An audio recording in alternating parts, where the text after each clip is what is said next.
Salut les gens, j'espère que vous allez bien. Aujourd'hui on se retrouve pour un top. Ça fait vraiment très longtemps que je n'en ai pas fait pour la simple raison que j'ai pas souvent d'idées.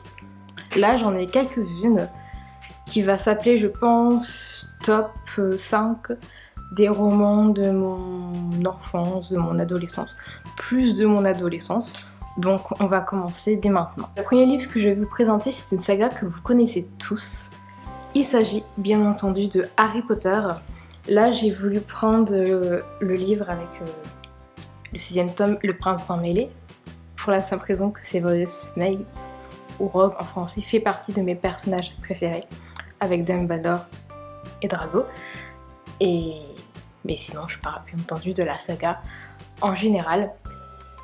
Les sorciers, les sorcières, il y a des histoires sur eux depuis des années, depuis des siècles. Mais J.K. Rowling a réussi à créer quelque chose d'autre. Je veux dire, quelque chose de différent, quelque chose qu'on n'avait encore jamais vu, jamais lu. C'est d'ailleurs pour ça que cette saga a autant marché dans le monde, que les livres se sont vendus par milliers, par milliards. Elle a vraiment créé quelque chose d'incroyable. Les films, on ne s'en lasse pas, même s'ils ont certaines incohérences par rapport à la saga. Et les livres sont totalement magiques, bien plus magiques que les films d'ailleurs. Si vous avez jamais lu Harry Potter, franchement, qu'est-ce que vous attendez? C'est vraiment, pour le coup, ce top s'appelait les lectures de mon adolescence, mais pour le coup, celle-ci, c'est de mon enfance et de mon adolescence. Je vais vous parler de The Mortal Instrument, donc les instruments mortels de Cassandra Clare. C'est une saga que vous connaissez forcément. C'est pas aussi incroyable ou aussi populaire que Harry Potter.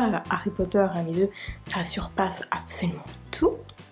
Mais il y a eu un film, il y a eu une série qui malheureusement est annulée, que moi j'ai regardé pas plus loin que la première saison pour certaines raisons. Mais c'est quelque chose qui est également très magique.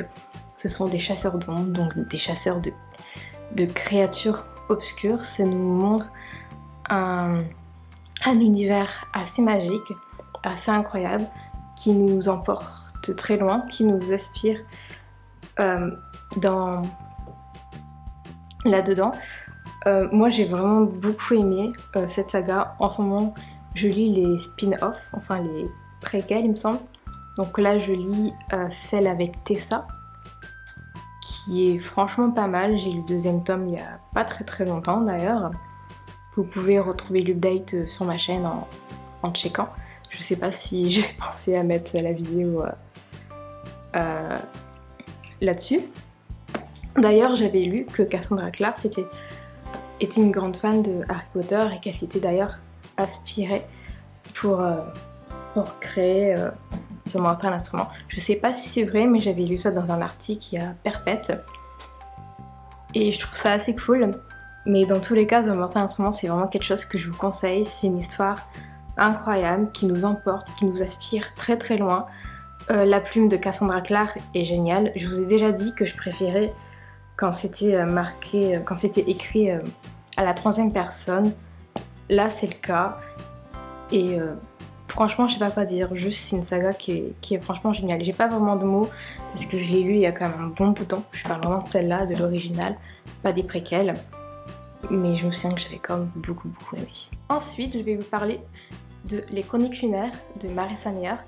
Là, je vous montre le tome de Levana, comme ça me permet de faire une petite parenthèse. Ce que je veux dire, c'est que ce n'est pas un livre obligatoire à lire pour comprendre les Chroniques lunaires. Le premier tome, c'est Cinder. Ensuite, il y a Scarlet, Cress et Winter. C'est composé de 4 tomes.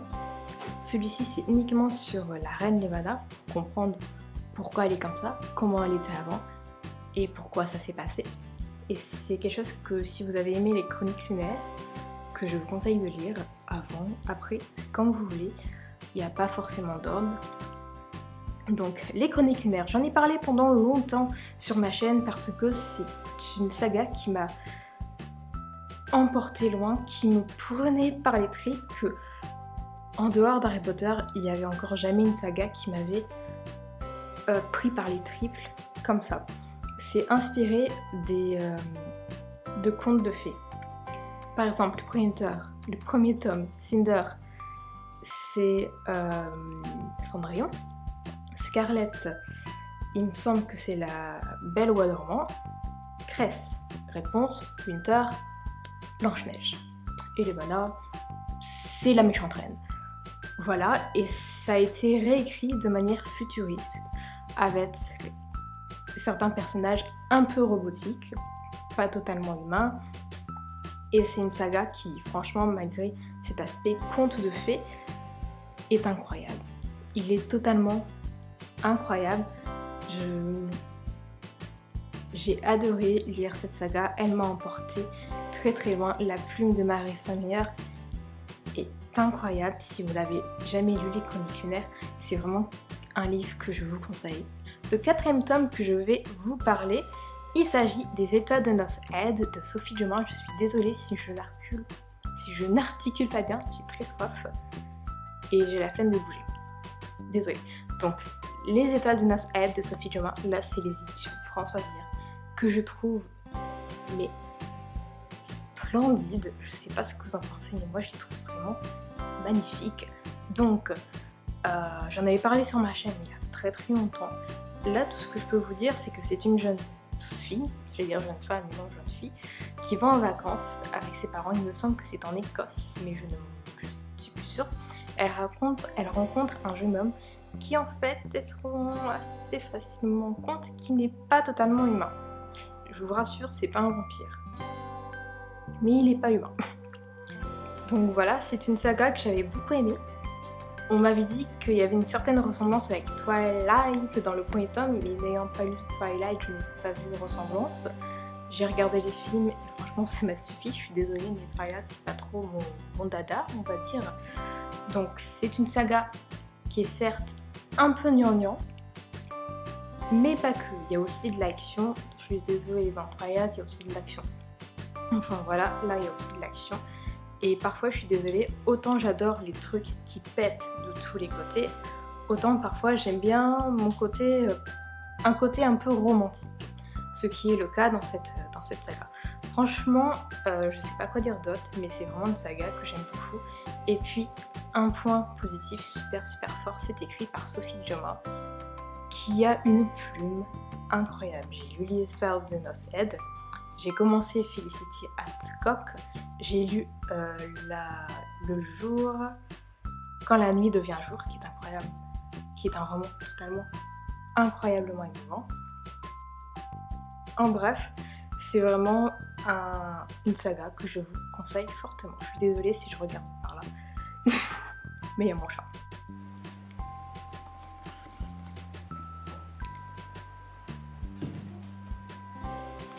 Le dernier livre que je vais vous présenter de ce top, c'est un livre que je vous avais parlé déjà il y a Perpète, que j'avais d'ailleurs adoré. J'en avais parlé parce que ça avait été un véritable coup de cœur. Il s'agit de Aristote et Dante de Benjamin Alire Sáenz. Je ne me souviens plus trop de quoi il parle, si je me souviens de quoi il parle, mais je ne saurais pas trop vous expliquer. Donc Harry, 15 ans, est un adolescent en colère silencieux dont le frère est en prison. Dante, lui, est un garçon expansif, drôle, sûr de lui. Donc en fait, ils n'ont rien en commun et en fait, ils vont devenir meilleurs potes, voire un petit peu plus. C'est un roman qui est incroyable, qui moi m'a bouleversée, m'a émue. Franchement, si vous êtes un peu sceptique par rapport à certaines choses dans la vie sans aller dans les détails, je vous conseille vraiment de lire. Je pense qu'il y a même de grandes chances pour qu'il vous fasse changer d'avis. Et comme je l'ai dit, c'est un roman qui est vraiment très émouvant, C'est un roman qui est très émouvant, il m'a bouleversée, il m'a fait... Je ne sais plus s'il m'a fait pleurer, mais j'avais la gorge serrée. C'est un roman qui est incroyable. Par contre, je vois pas l'intérêt d'un tome 2, même si je sais qu'il va y en avoir un. Mais moi il m'avait vraiment bouleversée, donc je vous le conseille vraiment beaucoup. Ce top est maintenant terminé, j'espère qu'il vous aura plu, ça fait longtemps que je n'en ai plus fait et j'ai mis quelques idées de côté, donc il y a des chances que pour les prochaines semaines ça soit également des tops. En tout cas j'espère qu'il vous aura plu, on se retrouve très bientôt pour une nouvelle vidéo. N'hésitez pas à laisser des commentaires, des pouces en l'air, des pouces en bas, à vous abonner, à partager la vidéo, à me rejoindre sur les réseaux sociaux, le blabla habituel. En attendant, je vous souhaite d'agréables lectures et on se retrouve très bientôt pour une nouvelle vidéo. Ciao!